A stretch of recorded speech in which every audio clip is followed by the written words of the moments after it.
Ladies and gentlemen, boys and girls, welcome back to the Shy Raver Show. We're doing our first ever interview with none other than my very good friend, Keko. Keko, how you doing today, bro? Absolutely pleasure to be here. Thank you for having me on, first of all.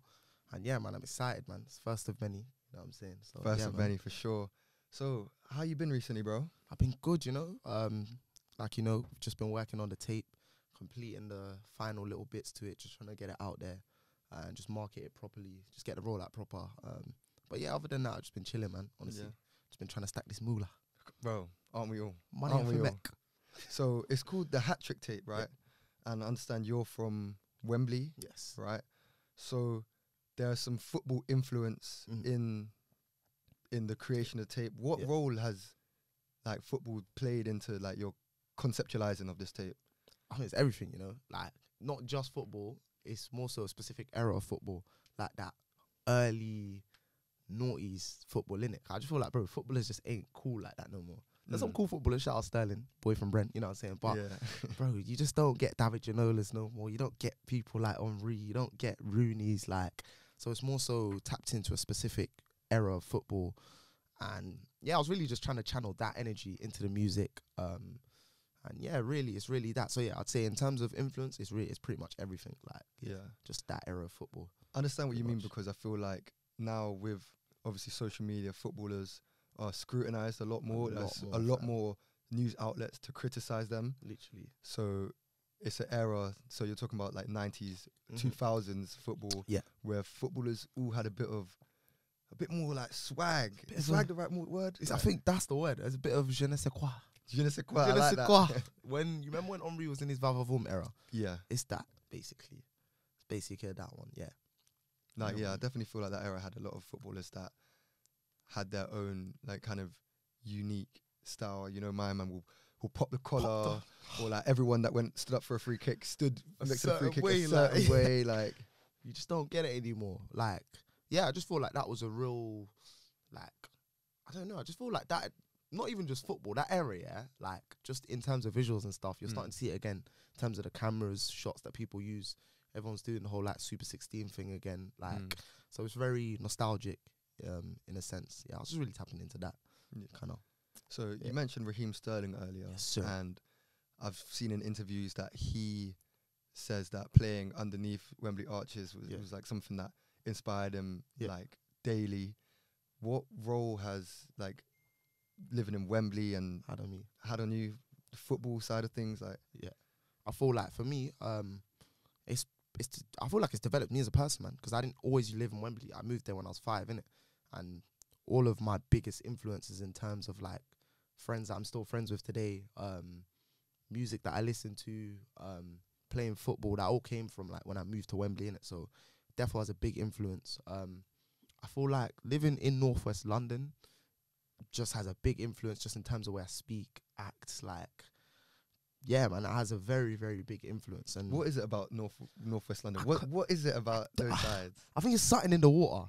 I really don't know, like, just the way man them are from Northwest, like, I've been told, innit, from people not from Northwest, that the lingo is just different. Like, girls be telling me, like, bro, you have your own language, and I'm like, if you just ain't came to the Northwest before, like, but nah, I feel like, yeah, like, it's really, it definitely has developed my character, man, and you know, I'm just grateful to be from there, man, honestly. Yeah. Facts, man. Is it a very, like, obviously diverse place? Obviously, very much of London. Proper. Like, literally, like you said, London's probably the most diverse place in the world, fam. Like, if you look at everyone's squad, there's a man from this country, that country, this race, that race. No, so facts, it's like, you can't be ignorant if you're from here, you know what I'm saying? Like, it'll be weird. Like, you don't catch man them, like, being racist around there. Like, you just get punched out. No, I hear that. Like, yeah, man. It's funny, actually, because, like, two things about, like, people I know from Northwest.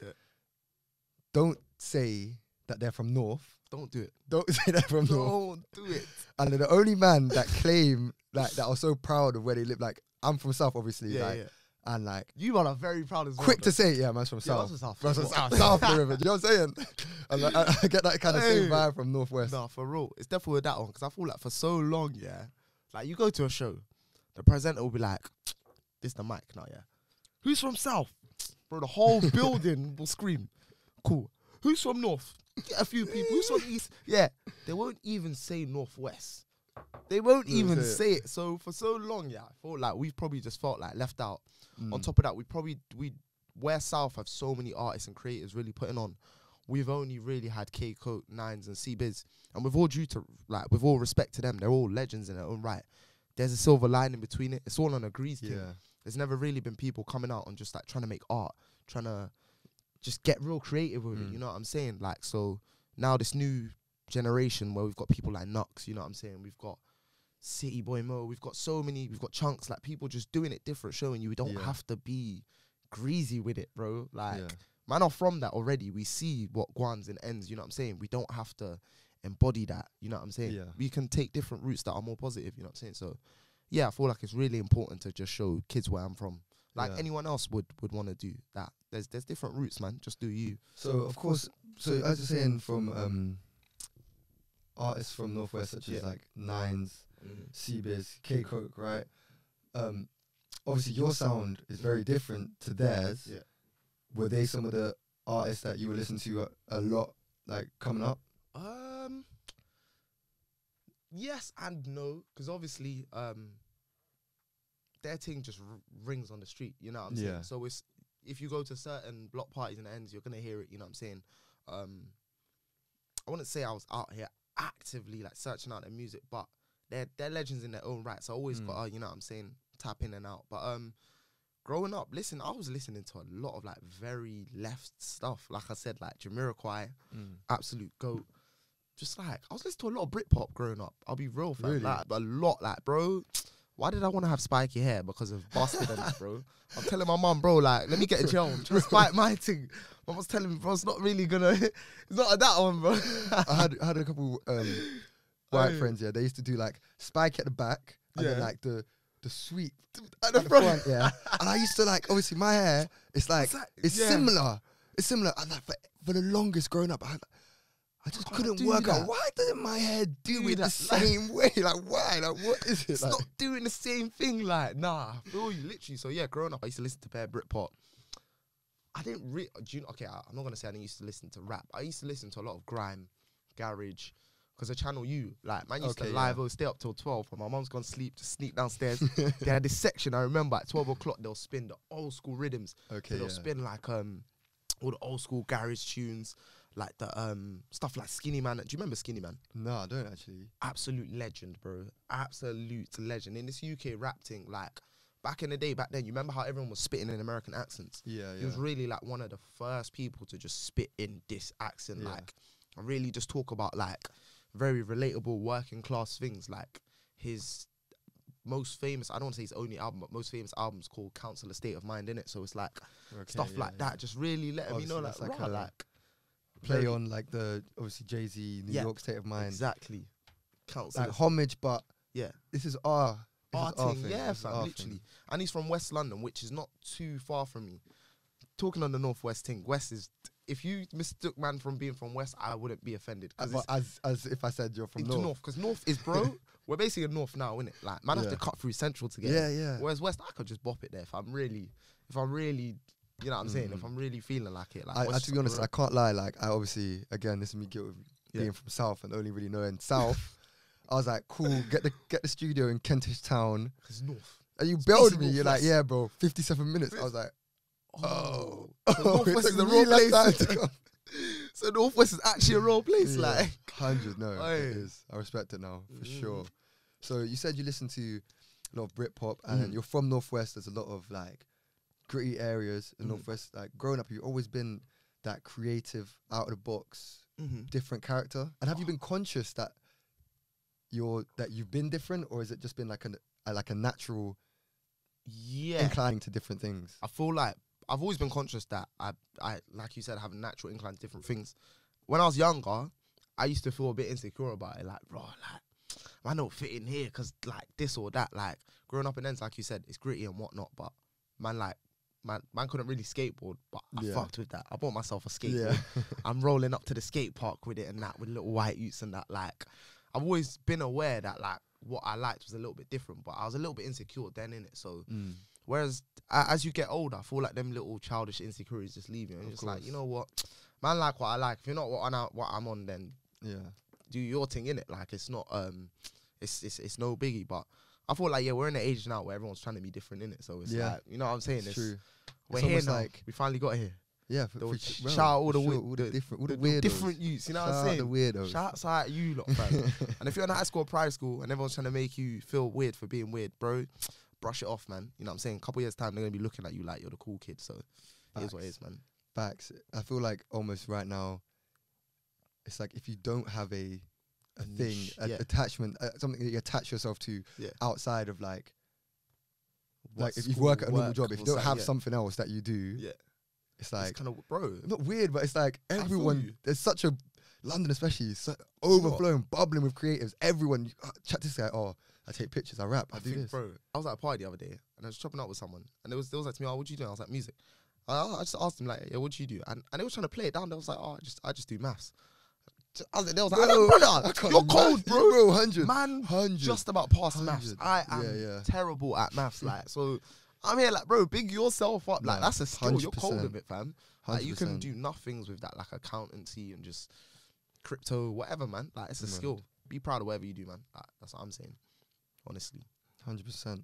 So, come back to the football side of things. Sure. So, what's your footballing, like, background? Like, you kickball? Yeah, 100% from like ages, I say from like year 3 till first year college, that was literally me.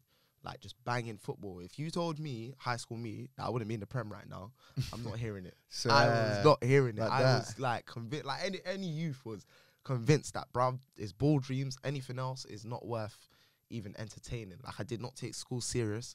I'm telling teachers, miss, like, I'm gonna be in the Prem. Like, I don't need to revise, like bro. Like, confidence with it, bro. So yeah, it played a big role in my life, and I'll always say this. Although I didn't make it, the man's not a baller or nothing. It really kept me away from just nonsense going on in the ends, innit? Because I know a lot of man who was playing ball with me at the same time, and they kind of stopped playing ball a little bit earlier, and really just got swayed off path into things that they probably didn't need to do. And do you know what I'm saying? A lot of man, I feel like, probably look back at it and just wish like they didn't, you know what I'm saying? 100%. So yeah, man, it really kept me on a positive path, just kept me on a straight and edge, because man can't be going to parties and that if I know what I've got a match on Sunday or I got training on Saturday or midweek training. So it's just like, it kept me on the straight and narrow. So yeah, man, I'll always be grateful for having that part of my life. Like, that's good. Man. I'm sure you can relate as well. Yeah, fam. no, that football kid. He's a techie goalkeeper, you know. Shout out M boys. You're not chipping this guy. You're not. Right. Funny enough, like growing up, like walking between whatever areas to go football, training. That tracksuit kept me like safe, bro. It's like, show man. That was a coach. Oh no, he kicks ball. He quick bro. On my life. Bro, that on my life, that's the realest, bro. Because cutting through, like I said, cutting through ends back then, it was a bit techie, man. They would actually G-check you, like, where are you from? That's when the whole stealing phones was a thing, bro. Our kids still getting robbed, bro, I don't like think that. Like we really was really trying to get in man's pockets, bro, back in the day, bro. Our kids getting robbed like that anymore? Nah, they're definitely not. I feel like kids are so materialistic now, bro. Like, I'm seeing kids call each other broke. That wasn't a thing when we was growing up. Everyone was broke, fam. Bro. Man, I call each other broke boys, bro. Listen, we was going halves on 2 for 2s back then. That was not a thing. So yeah, kids ain't getting robbed. They're not, are they? They're on a materialistic thing, bro. It's so crazy, fam. I had a battery curve, bro. I had the 9300, so obviously 8520 was like the shiny one. I had the 9300, the kind of newer one. It had like the coloured rim and like the, like, you know, the back had like a lot of little dots on it. I had that thing, bro. I had that in my pocket. I guarded that with my life. So basically, what you're saying, you had all the things BBM pins, basically. No. See, if you whip that out, no, automatically the BBM pin goes on your phone. Oh my gosh, BBM pins. Nah. To be honest, I didn't really have the sauce like that. I hear it, bro. Them days. I hear it, them bro. days. I was slightly the same, to be fair. Playing ball kind of just helped, man. Yeah. A bit, but would you say there's like a obviously football, like, quite expressive. You go out there, you leave it, like, no matter how bad the day you're having, you go out there, you leave everything on the pitch. You come back afterwards and you're feeling good, refreshed. You can sleep good that night. Do you think there's like a similarity between playing sport, playing football, and like creating music, being a creative person? Definitely. I feel like for me, now that I'm older, and I just look back at days playing football when I'm younger, I feel like preparation is everything. Do you know what I'm saying? Like I'm saying, I didn't make it to the Prem, but I do feel like if I did little things like, I don't know, maybe just go for extra little training sessions at the park, maybe go for little gym sessions just to tone up, because man's not built like that, you know what I'm saying? But just the little things, just to give your game an edge. Yeah. You can put that into music too, fam. Do you know what I'm saying? If you're just healthy and you're just in a good state of mind, it will reflect in your music, you know what I'm saying? Yeah, it will come out in the music. If you're in a good headspace and you're just doing the things you know you need to do, it's like, it's just being prepped. So I definitely feel like, like you're saying, there's definitely a silver lining between the two. That's definitely, that's definitely one thing I'm trying to do. Just make sure I just prep and just make sure I'm in top shape to just make the best music. I feel like being an athlete never leaves you. There's certain things like it just don't leave you. From yourself, you know when you know when you ain't been sweating, bro. Facts. And it's the same thing, innit? Literally, bro. There's been times when I've done a set and I get tired halfway through, and I'm like, nah, bro, this ain't me. I need to stop the smoking or whatnot and get them morning jogs back in, fam. So like I say, little things like that, fam. Like key. Definitely. If you haven't been to one of Keko's shows, what are you doing?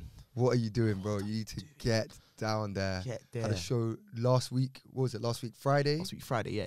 Went off. Serious sick performer. Absolute sweaters. So speaking of these, like the creative process, these different like speaking of like little extras you can do to make yourself more prepared. Like, what's your creative process like? Are you like? Do you like? I know some artists like spend like a long period of time away from the studio and then like will go and bang out loads of stuff in like 2-3 hot streaks. Are you kind of like, are you always in touch with the studio there or thereabouts near it? Yes and no. There's times like, okay, say for example, like I'm in the midst of recording, like I've got the songs written. I'll be in studio a lot just to get the songs recorded and actually being it, so I'm able to actually listen back. But sometimes I'm just at home, just just conceptualizing. That was literally me the whole of lockdown, literally, because I ain't got a home studio set up. So a lot of men do have that. I'm more of a like the recording artist, if you want to call it that. Like I be in the studio, like I locked in it. So when lockdown came, there was no music being made from me. Like I was literally at home. And it was a blessing in disguise. I was literally at home conceptualizing. But for me, the creative process, like, if I'm working on something, especially a body of work, I have to go into that world. So, like, everything I'm doing has to think that. Like, so, like, talking about this tape, like, I was going football mad, bro. And it's crazy how the Euros even fell in time. Yeah. So, the man then was running up pubs and that, just watching the Euros. Like, it kind of reignited my passion for football again. I'll be so real, man. Because for a long time, you can feel the same pain. You support Arsenal, innit? So for a long time, I weren't watching football. There was nothing to watch but pain, bro. You support Arsenal too? You know, okay, cool. So for a long time, there was nothing to watch in it. But I feel like this tape really kind of got me in touch with my footballing roots and that, man. Yeah. But man. I was doing up a lot of football compilations. Bro, I hear it. I'm there, like, staying with my girl. No, babe, look what Zidane does right now. Oh, you gotta tell them. You gotta show them. You see that first touch? Do you know, they'll never understand it though, fam. No. They'll never understand it. I had girls like when I remember when the Euro finals was on, I watched that at this rooftop, innit? And then obviously feds came and locked it down and we ended up going to some guy's house and there was just bare things there.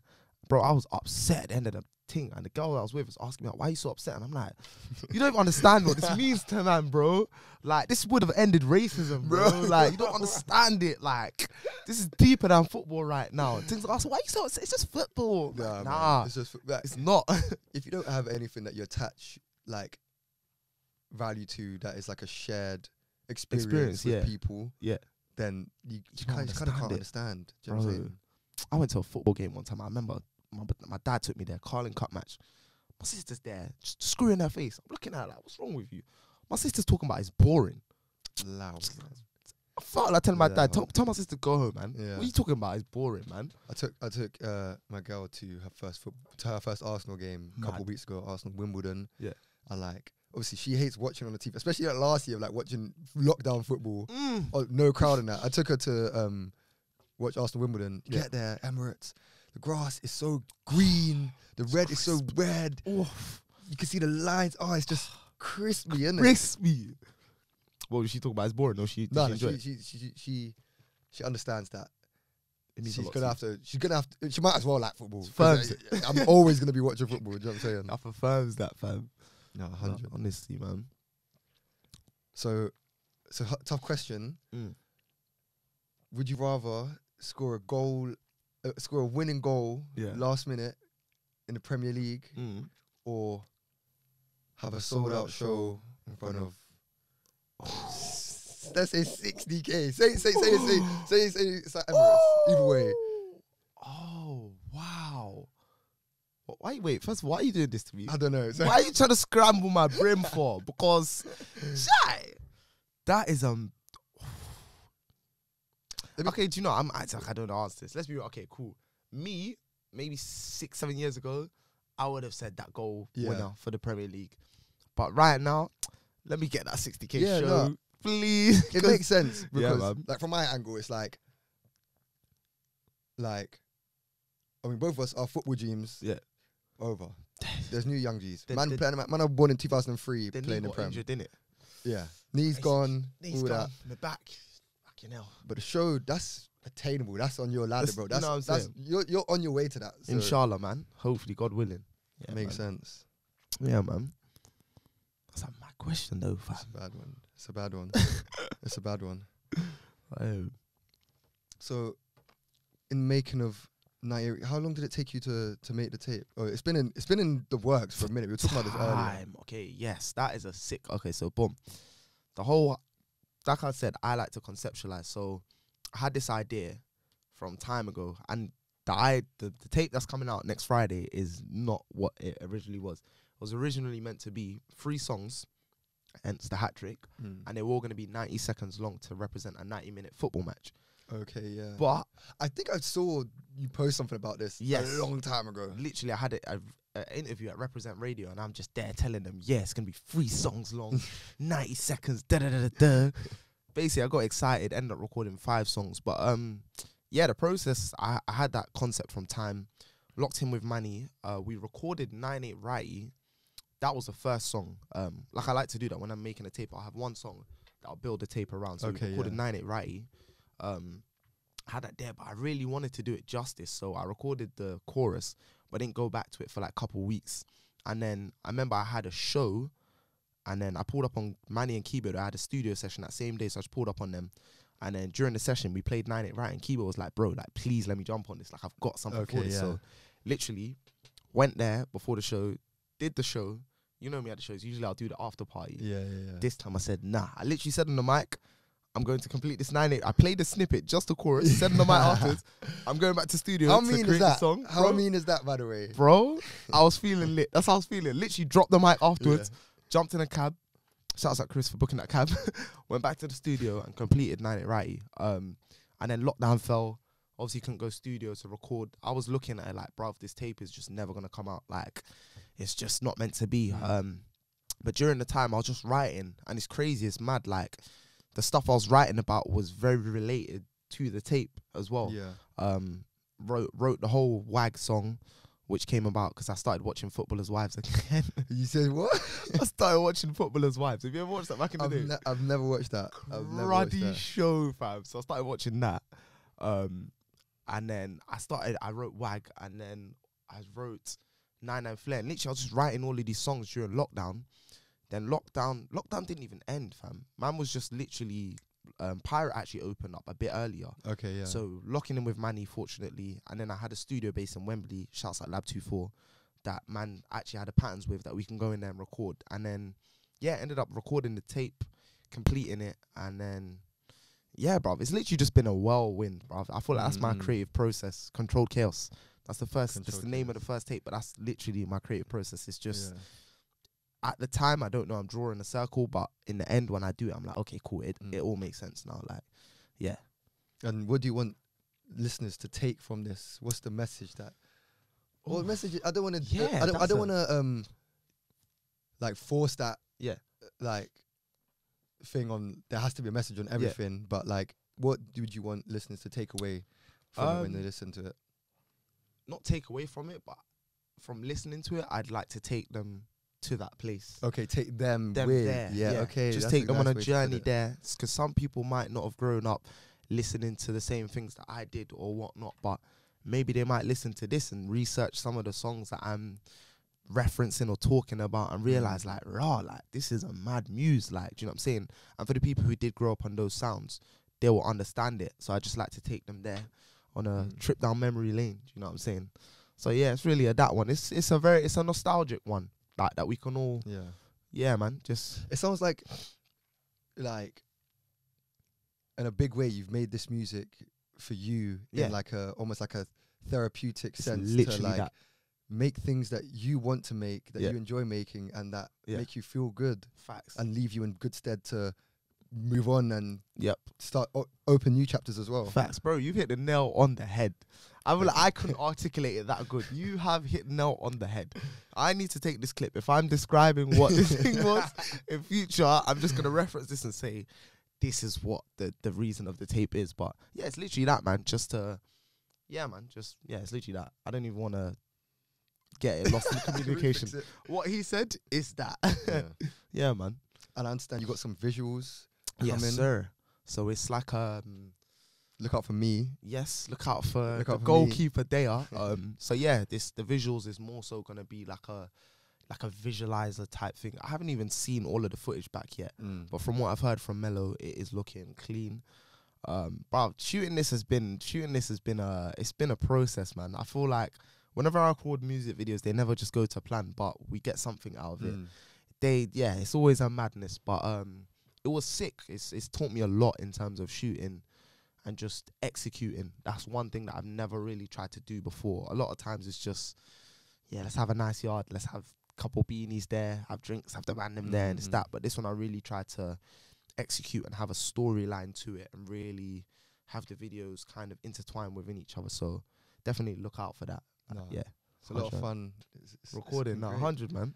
It was proper sick to record, man. So Hat Trick tape dropping 15th of October. 15th of October. Friday. Yes, sir. Make sure you check that out. All streaming platforms, I'm assuming. Yes, all streaming platforms. Visuals coming shortly afterwards as well. I don't know if the tape's going to be out by the time this is out, but I hope so. Hope so, yeah. So I hope this is out before. Okay, cool, yeah. I hope so, anyway. If it isn't, then Hat Trick out soon. If it is, Hat Trick out now. Hat Trick out now. It's one of the two, man. But Keko, it's been a pleasure, man. Thank you so much. Pleasure. Thank you for having me, man. Honestly. Big facts, man. You're here, the Shy Raver Show. Yes, sir. With Johannes, my boy Keko. Yes. Up next, we got Keko's soundtrack, so stick around for that. Yes. Love. And that was a wavy, fam. But that, yo, no, that was wavy, fam. Serious.